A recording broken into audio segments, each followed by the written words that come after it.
con la primera comparecencia del Gobierno instada por el Grupo Nueva Canaria sobre proyectos aprobados por el Comité de Inversiones y Proyectos Estratégicos. Comparece el viceconsejero del Gobierno. Señor presidente, buenos días, señoría. Señor viceconsejero, muy buenos días, bienvenido. Esta es una comparecencia que promueve el Grupo Parlamentario de Nueva Canaria en el mes de octubre, porque tuvimos información oficiosa de una decisión del Gobierno relativa a una infraestructura, en este caso a una incineradora en el puerto de La Luz y de Las Palmas, una llamada central de biomasa, y teníamos conocimiento, insisto, no oficial, de que el Gobierno había tomado la decisión de considerar, conforme a la Ley 3/2015, de tramitación preferente de inversiones estratégicas. Decirle que, como sabe el viceconsejero, porque tuvo la condición de diputado en la pasada legislatura, además discutió esta ley en su condición de portavoz del Grupo Parlamentario de Coalición Canaria, que la posición de Nueva Canaria con respecto a esta norma fue muy crítica. Sabe que presentamos una enmienda a la totalidad, que no estamos de acuerdo en la norma. Hoy no toca entrar en su discusión, pero sí a recordar nuestra clara oposición a este tipo de procedimientos, porque aunque estén cargados de buena voluntad, como dice el actual presidente del Gobierno, no deja de ser la ley preferente de inversiones estratégicas una puerta trasera, ¿no? Y un riesgo de desigualdad de los ciudadanos, de las empresas ante las administraciones públicas. Y me remito a las declaraciones del presidente actual del Gobierno de Canarias, que coincidiendo, cierto es que tarde, con Nueva Canarias, en que esta ley no debió nacer, ¿no?, en virtud de estas consideraciones. Pero hoy no toca, ¿no? Hoy toca preguntar al viceconsejero y interpreto que es responsable de coordinar estas tareas en la presidencia del Gobierno sobre el proyecto que motivó nuestra solicitud de comparecencia. A nosotros nos parece, y ahora nos lo explicará él, no acabamos de entender el procedimiento, porque las consecuencias pueden ser muy negativas. Y pongo el caso de la biomasa. Es decir, hay una solicitud de unos particulares de instalar en este caso un sistema de producción energética vía incineración de residuos orgánicos en los dos puertos, en el puerto de Granadilla, en el puerto de La Luz y de Las Palmas. Me dicen que había una tercera que no llegó a presentarse en el puerto de Arinaga.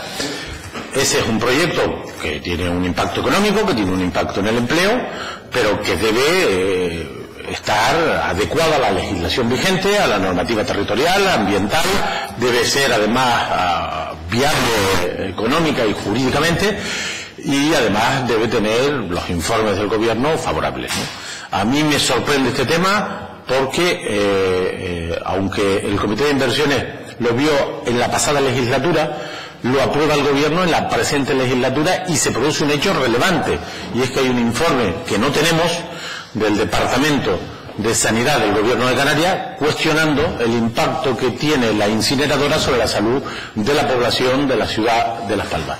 Y sorprende que ya el informe emitido a final del mes de julio, el Gobierno apruebe como inversión preferente esta instalación, cuando dispone del informe de un departamento de su Gobierno concretamente cuestionando un parámetro esencial, que es la salud de la colectividad. Entonces yo quería conocer primero cuál es el procedimiento de gestión para que el Gobierno decida estas cuestiones, qué nivel de exigencia a los expedientes de su adecuación a la normativa sectorial y general en la materia, y concretamente con la central de biomasa, en qué estadio de tramitación se encontraría ahora, porque si el Gobierno considera que la inversión es preferente, a pesar de tener informes negativos del Gobierno, ¿cuál es la situación? ¿En qué momento procesal estaríamos? Aprovecho para decirle al señor viceconsejero que he solicitado los informes de sanidad ambiental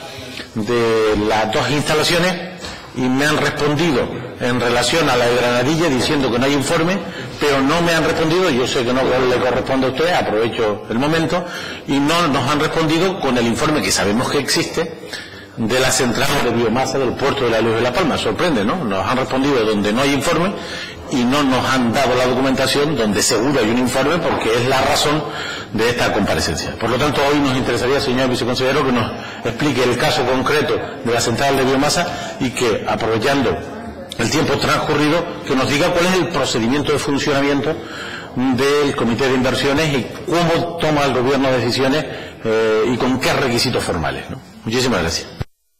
Gracias, señor Rodríguez. Tiene la palabra, señor viceconsejero. Gracias, señora presidenta. Un saludo a todos los excompañeros y excompañeras del Parlamento y también a los, me refiero en el ámbito de cuando éramos diputados, y un saludo también muy afectuoso a todos los que se han incorporado en esta legislatura a estas nuevas tareas que les aseguro que es apasionante.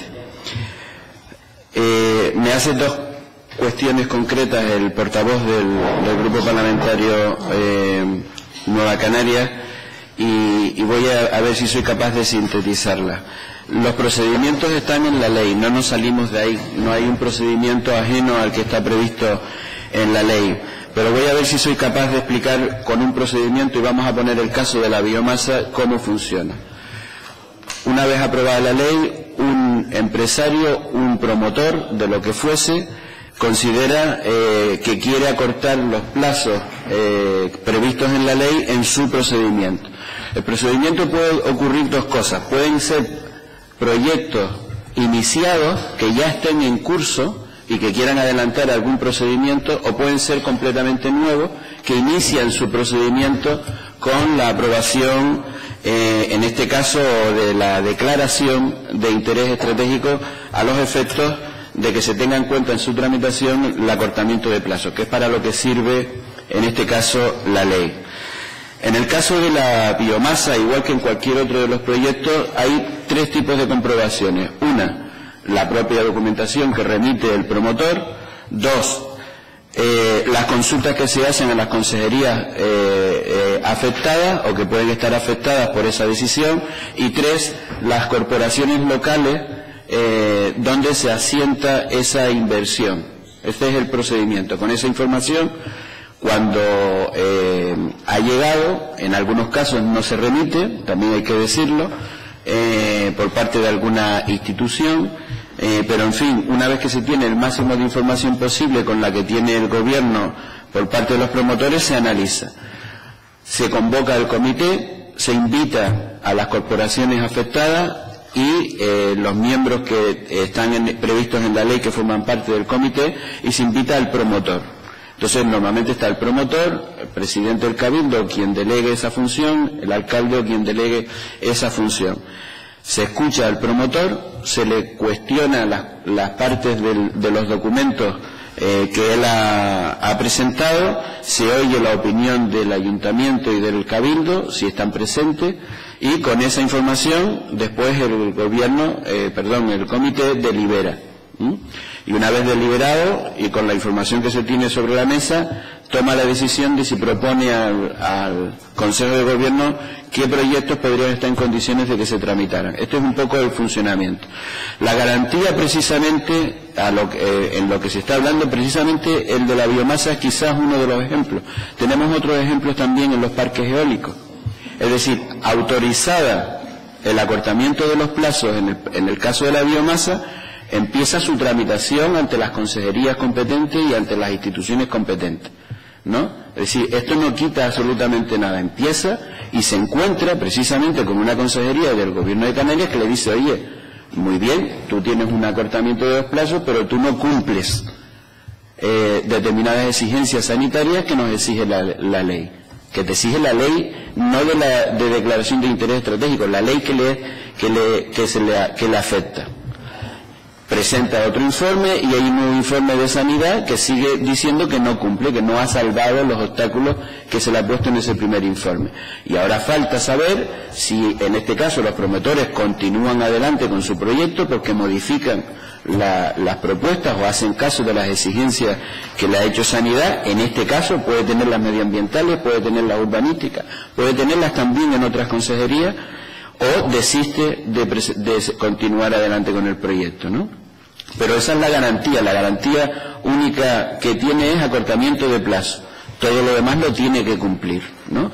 Y esa, incluso, insisto, esta es lo bueno que tiene el tema de la ley, de que no hay una puerta trasera en el sentido de que me salto un informe medioambiental, me salto un informe de sanidad. No, Lo único que hace es que tiene menos tiempo para que te conteste la administración a la hora de responder a tu caso en particular. Tenemos otro caso también en este sentido parecido, y es de los informes de parques eólicos que se presentaron y que fueron declarados de interés estratégico a los efectos de acortamiento de plazo. Algunos de ellos de finales del año pasado no superaron los obstáculos medioambientales y por lo tanto quedaron paralizados en esa fase, o sea, no vieron al final los informes impositivos de medio ambiente y de industria. Este es un poco el caso, y si quieren les concreto un poco para que sepan en términos generales. Hay 68 proyectos en este momento aprobados con el consejo que se produjo el martes, 7 en este tiempo desde el 7 de marzo de mayo del 2015 ahora, 7 no han pasado, se han quedado sobre la mesa porque no reunían los requisitos, en este caso 6 eólicos y 1 vinculado al Hotel Riu en su primera fase porque presentaron un proyecto o cambiaron el proyecto y tenían el antiguo presentado. 56 están vinculados a proyectos energéticos, 11 a proyectos turísticos y 1 a I+D+I en el ámbito medioambiental de recuperación de plástico. 56 de esos 56 de los energéticos, 53 son eólicos vinculados a instalaciones eólicas, 2 de ellos con proyectos de I+D+I en acumuladores energéticos. Vulgarmente las pilas están intentando ver cómo se puede almacenar la energía producida por estos sistemas alternativos. Los 2 de biomasa, de los que hemos estado comentando en el caso de Gran Canaria, y 1 que se presentó el otro día de Red Eléctrica Canaria, que presenta la programación de las infraestructuras eléctricas para el periodo 2015-2020 en el archipiélago. Esto supone, para que se hagan una idea de lo que estamos hablando en esos 13 meses de los proyectos declarados de interés estratégico, tenemos unos 707 millones declarados por los promotores de posible inversión en los 53 eólicos. En la fase de construcción el empleo estimado es de unos 1.700 personas y en la fase de funcionamiento 114. Ya saben que la media de los parques es de 3-4 personas por parque. Esto supone unos 488 a 500 megavatios y en el caso de Red Eléctrica solo ha proporcionado por ahora, porque los proyectos, solo hay una lista de los proyectos de la infraestructura por valor de 991 millones. El proyecto de I+D+I que se presenta en Tenerife es un proyecto de planta de reciclado y valoración no energética de los residuos plásticos de FIL, es decir, se meten en la basura y con un sistema de calentamiento levantan todo el plástico y lo convierten en un combustible alternativo que tiene garantizada la venta, por lo visto, a Repsol. En esto son 30 millones y el empleo en la fase de construcción son 15 empleos y en la fase de funcionamiento entre 20 y 25, y los empleos indirectos que prevé este proyecto son aproximadamente de 105. Y después están los 7 proyectos turísticos que se han aprobado. Esos proyectos turísticos teníamos el parque acuático, en este caso en Gran Canaria, que ya lo conocen ustedes, por valor de 60 millones. En la fase de construcción tenía previsto 500 empleos y en la fase de funcionamiento 300. En el caso del zooparque de La Lajita, una inversión de 22 millones de euros, una ampliación, 240 empleos en la fase constructiva y 180 en la fase de funcionamiento. Después tenemos el Villa del Conde con 26 millones, que es una ampliación de ese hotel que prevé una incorporación de unas 90 personas a lo que ya es el hotel. Después hay otro proyecto en San Bartolomé de Tirajana también, en Pasito Blanco, de 2 hoteles, uno de 5 estrellas y otro de 5 estrellas gran lujo, por valor de 246 millones de euros, con una estimación de empleo de 185 empleos en la fase de funcionamiento, unos 230 en la fase constructiva y creen ellos, termino, y 70 en la fase de construcción. Voy rápido entonces y después contesto. Después está un proyecto que también se ha presentado de 4 hoteles en la playa de Arico, con 2.985 camas, la renovación del Hotel Rio Palace Oasis, y otro proyecto también en San Bartolomé del Hotel Butí de 5 estrellas también en San Bartolomé de Tirajana. Corto y después haré alguna referencia. Señor Rodríguez, tiene usted la palabra por tiempo de 10 minutos.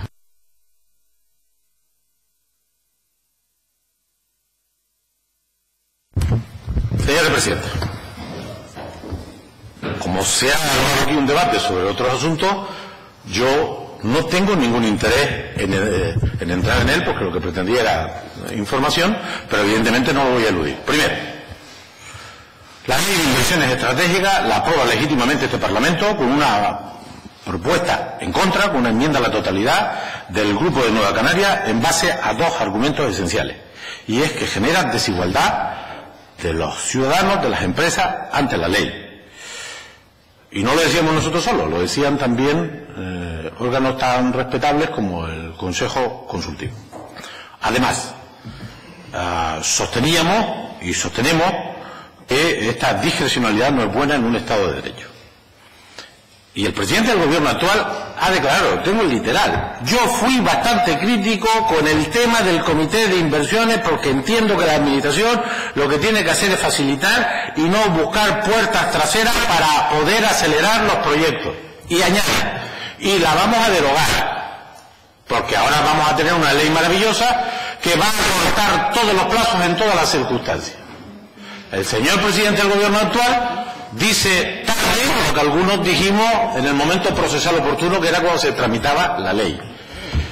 Por lo tanto, en relación al fondo de la cuestión, en el que yo no entré en mi primera intervención, sí recordé nuestra oposición a esa norma, y añadí que afortunadamente hay gente que se suma a esa oposición, entre ellos el presidente del Gobierno, que tengo varias declaraciones. Y además dice que la derogará justamente porque no quiere puertas traseras. Cierto es que los que hemos empezado a estudiar el anteproyecto de ley del suelo, esta puerta trasera no es que se aumente, es que se va a un desarrollo exponencial. El artículo 124 y siguiente lo que hace es dar naturaleza de instrumento de ordenación a la puerta trasera. Ya no se trata de rebajar los tiempos, sino que a partir de la fecha, si se aprobaran los términos que plantea el anteproyecto, con declaración de interés insular o autonómico, cabe todo, pero no ya acortando los plazos, sino por encima del planeamiento local, por encima del planeamiento insular. De manera que aprovecho, ya que se ha abierto esa parte del debate, para poner en evidencia nuestra oposición entonces a la ley y nuestra oposición, si no se cambia, al artículo 124 y siguiente, que da carta de naturaleza como instrumento de ordenación a la discrecionalidad, por encima del planeamiento local y el planeamiento insular. Pero a lo que iba yo era a intentar aclararme el funcionamiento del Comité de Inversiones. Primero, mantenemos la crítica que hemos dicho y por lo tanto eso queda expresado en el momento en que discutimos aquí esa ley en la pasada legislatura. Pero se supone que tiene un proyecto, privado o público, y ese proyecto tiene que tener unos mínimos requisitos. Y el artículo 3 de la Ley de Inversiones Estratégicas lo plantea. Habla del impacto en la economía insular o en la economía canaria, su repercusión o relevancia de determinados sectores, y en todo caso, la inversión deberá resultar viable desde el punto de vista jurídico, económico y financiero, debiendo justificar adecuadamente tales extremos el promotor. Es decir, que el promotor tiene que garantizarle al comité, al gobierno, que su proyecto es jurídicamente viable, es decir, que respeta las reglas. Y añade, se deberá garantizar de manera especial, antes de que el gobierno tome la decisión, que se adecúe a la normativa vigente en materia de protección medioambiental y de ordenación del territorio, debiendo resultar compatible con el desarrollo sostenible de las islas, que se determinará en función de su capacidad de adaptación al planeamiento territorial. Es decir, este requisito es un requisito razonablemente exigente. No se trata de cualquiera que venga y cuente un cuento a aceptarle su propuesta. Tiene que tener viabilidad jurídica, económica y financiera. Tiene que garantizar la adecuación a la normativa vigente en materia medioambiental y de ordenación del territorio. Y además tiene que responder al modelo de desarrollo que el gobierno está articulando en sus políticas generales y sectoriales. Y yo pregunto, en el caso de la biomasa, nosotros estamos totalmente en contra de las incineradoras. Totalmente en contra. Primero, porque no reúnen los requisitos, pero también, aunque los reunieran, porque desplaza la producción de energías renovables endógenas. Es decir, no está en las previsiones de los planes caducos en materia energética las macrocentrales de biomasa que aquí se proyectan, entre otras cuestiones. Si imagínense que reunieran los requisitos formales, las centrales de biomasa en islas como en Gran Canaria representarían 70 megavatios. Por cierto, esta sería la central de biomasa más grande del continente europeo, siendo Canarias el territorio de la Unión con menos biomasa. Ya lo he explicado en alguna otra ocasión.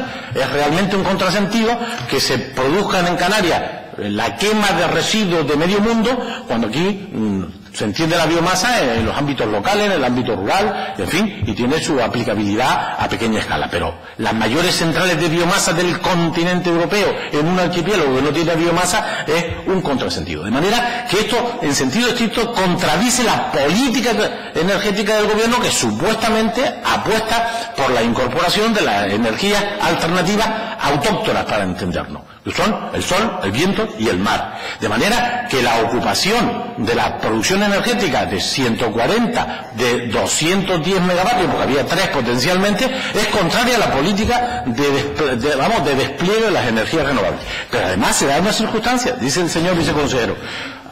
Nosotros, antes de darle el visto bueno, escuchamos al promotor, la documentación que nos aporta, pedimos informes al gobierno y a las instituciones, y en función de eso evaluamos. Oiga, pero es que el 23 de septiembre había un informe negativo del gobierno con este tema, con el de la biomasa. Hay un informe contundente que conozco de palabras, porque he pedido la comentación e insisto en ello, y no nos han dado todavía el informe, los 2 informes, porque hay 2 informes. Entonces el planteamiento es, ¿cómo es posible que con un informe ya sobre la mesa del gobierno de Canarias, no del cabildo del ayuntamiento de turno, tan sensible como es el impacto en la salud humana, el gobierno tiró para adelante con esta aprobación? Debieron dejarlo sobre la mesa hasta que rectificaran y consiguieran informes positivos, porque, insisto, yo entiendo la decisión sobre esta lógica del Comité de Inversiones de mayo del año, de ese mismo año, porque entonces no había informes negativos. Pero cuando el gobierno toma la decisión de tirar para adelante con el expediente, había un informe negativo del gobierno absolutamente sensible que incumple, por lo tanto, el proyecto en la legalidad vigente en un tema tan sensible y condicionante como es garantizar el respeto a la legislación medioambiental y a la planificación territorial y sectorial. Lo digo porque se generan expectativas y luego se frustran. Porque, ¿qué cabría pensar? Insisto, reiterando nuestra oposición a esta manera de tomar decisiones. Cabría pensar que cuando el gobierno toma la decisión de acortar los plazos, que también me sé yo esto de cortar los plazos, yo he discutido la ley, evidente. La ley lo que hace es acortar los plazos al 50%, pero se supone que a los expedientes que tienen todos los requisitos formales, ¿qué sentido tiene darle el visto bueno a un montón de expedientes que luego no pueden obtener la licencia municipal o la autorización previa o el informe medioambiental? ¿No parecería razonable que tuvieran, digamos, la suficiente envergadura estos proyectos, que debieran ser muy excepcionales, para que cuando el gobierno le dé el visto bueno, luego no frustren las expectativas? Por ejemplo, insisto, en el caso de biomasa, que me parece el más escandaloso, porque primero yo creo que vulnera la normativa, la planificación sectorial. Aquí, al menos en teoría, se habla de incorporar al sistema energético de Canarias las fuentes alternativas, autóctonas, endógenas, y el despliegue de la biomasa lo que hace es ocupar capacidad de producción. Es como el gas. Nosotros sostenemos, no estamos en contra del gas y de la biomasa, además de que son dependientes, contaminantes y caros, muy caros. El megavatio de energía por incineración de biomasa está retribuido el doble que el megavatio eólico. Por eso vienen aquí, vienen porque es un negociete de traer residuos de África, de América, a quemarlos en Canarias, porque tiene una retribución que es el doble que la producción de energía eólica. Entonces el planteamiento es, con ese dato de que contradice la política sectorial, ¿cómo el gobierno toma la decisión de tirar para adelante con el tema? Y encima esto se agrava cuando hay un informe del gobierno en ese momento cuestionándolo. Esta es mi preocupación, que cierto es que llega a estas alturas del trámite parlamentario, porque ocurrió, y además estoy totalmente de acuerdo. Cuando el gobierno tiene agenda y la agenda es para defender los intereses de Canarias, yo siempre acepto los aplazamientos, siempre, porque me parece que esa función ejecutiva pues tiene una dinámica que no depende del responsable operativo. Por lo tanto, señor viceconsejero, me preocupa el fondo, aunque no era el objeto de mi comparecencia, pero ningún problema en discutir del fondo, pero me preocupa los procedimientos. Me parece que se están dando vistos buenos sobre proyectos que luego se van a tropezar con dificultades elementales en su operatividad. Se genera la expectativa, se da la sensación de que estamos cambiando el mundo, y luego yo le pregunto, me imagino que el gobierno va a hacer un seguimiento y una evaluación de todo esto, porque claro, echarle millones a las inversiones y cientos de empleos a las previsiones de esas inversiones es lógico, pero habrá que evaluar esto dentro de 6 meses, dentro de un año, y decir, oye, de los 68 proyectos llegaron a buen fin esto fue el impacto en el empleo, en la economía, etcétera, ¿no? En cualquier caso, acabo agradeciendo al señor viceconsejero la información que nos daba. Le pediremos por escrito el detalle de las inversiones previstas, el del empleo y su insularización, porque aquí también hay un elemento que pone en evidencia que hay territorios que tienen una potencialidad económica por las circunstancias diversas que los condicionan, y otros donde las inversiones ni por la vía acortada ni por la vía ordinaria parecen llegar, ¿no? Es otra de las preocupaciones que siempre manifestamos así. Así que gracias, señor viceconsejero, y a ver si me explica cómo este procedimiento puede permitir que con informe negativo se diga que sí a un proyecto tan sensible como ese, ¿no? Gracias, señor Rodríguez. Tiene la palabra el viceconsejero por tiempo de 10 minutos. Gracias, señora presidenta. Empezando por el portavoz del Grupo Mixto, decirle que ya hay ayuntamientos, ya hay cabildos, ya está el propio Instituto Tecnológico de Canarias, ya está Red Eléctrica de Canarias, que presentan proyectos desde el punto de vista público, o sea, ningún impedimento a que existan proyectos en ese comité de esa envergadura. Efectivamente, la portavoz del Grupo Podemos, quizás, no sé si dije yo mal la cifra, pero un hotel de 26.000 millones de euros no existe, y eran 26,8 millones, y por lo tanto, para que en el tema de la cuenta de los 100 millones por empleo que estaba haciendo, por si la confundía a error, que sepamos de lo que estamos hablando. Y sí, efectivamente es un poco la cuenta de la vieja, ¿no? Y efectivamente en economía a veces funciona la cuenta de la vieja y no siempre funciona la cuenta de la vieja. Por lo tanto, no se puede medir tampoco desde ese punto de vista, ¿no? Sin perjuicio de que efectivamente puedan haber otras condicionantes a la hora de crear empleo, como las que usted apunta a la hora de mejorar las condiciones laborales de los trabajadores, ¿no? Todos los días se mejora algo en ese sentido en este país, y las puertas abiertas a que pueda continuar en esa línea. Pero estamos hablando de inversión, de la posibilidad de crear empleo, y otra cosa, otro debate distinto es en qué condiciones laborales se crea ese empleo, que también es muy importante a la hora de valorar lo que estamos haciendo en el archipiélago.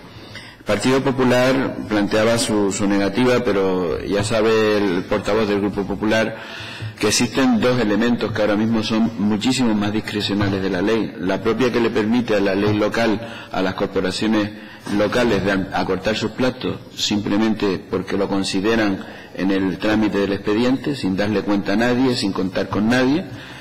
Lo puede decidir cada una de esas corporaciones en ese trámite interno. Y después sabe usted que existen también experiencias de otras comunidades autónomas que ni siquiera con el rigor que está hecha la ley canaria pueden adoptar las decisiones en Consejo de Gobierno de decidir qué proyectos son estratégicos o prioritarios, y aquí hay que sacar la palabra de interés general, que tiene otra consideración. Por lo tanto, existen, ¿no? Y otra cosa es que acertemos nosotros en la elección de los proyectos. Efectivamente hay libertad para presentar los proyectos. El problema es que hay muchos proyectos que no lo necesitan, y los empresarios no intentan recurrir a esto. Fíjense el nivel de proyectos que han habido. Se han movido en 3 líneas: una de investigación, 11 proyectos en el ámbito turístico, 2 de ellos de ocio, y la masa fuerte de los proyectos está en el ámbito de las energías, ¿no? Tengamos esto en cuenta. Preguntaba el señor, hacía la referencia también el portavoz del Partido Socialista a esta referencia de que no hay impedimentos legales y que había otras comunidades, efectivamente, ¿no? Y así es, y de hecho los expedientes, como recordaba también la portavoz del Grupo Nacionalista, no se aprueban los proyectos, y es quizás lo que está generando la confusión, ¿no? No hay una aprobación del proyecto, por lo tanto, si yo no he tramitado el proyecto, ¿cómo voy a darle un visto bueno? ¿Cómo voy a hacer todos los procedimientos administrativos que lleve, todos los informes que lleva? Si llegara el proyecto en esas condiciones allí, ¿para qué quiero una declaración de interés estratégico? Ya habrá pasado todo y no tiene nada. Y ahora me explicaré un poco mejor. Sí, don Román, ahora me explicaré un poco mejor en este sentido de lo que estamos hablando con respecto a esto. Comentábamos dos cuestiones, me preguntaba también ahora la distribución de los proyectos territorialmente, la tenemos, excepto el de red eléctrica, que es en las 7 islas. En Gran Canaria hay 33 proyectos de los 68, 5 turísticos, uno de biomasa, con las condiciones que ahora comentaremos, y los 26 eólicos, y uno de ellos vinculado a I+D+I. En Tenerife hay 20, uno turístico, uno de biomasa, uno de I+D+I, vinculado al tema de recuperación de plásticos fin en vertederos, y el resto 17 eólicos. En Fuerteventura hay uno turístico, 7 eólicos y uno de ellos vinculado a I+D+I. En Lanzarote hay 4 eólicos y en La Palma hay uno eólico. Efectivamente, esto es lo que hay. A la referencia que hacía el portavoz del Grupo Parlamentario Mixto al tema de La Gomera, es posible que existan esos proyectos, pero no soy capaz ahora de contestar el trámite que están llevando internamente.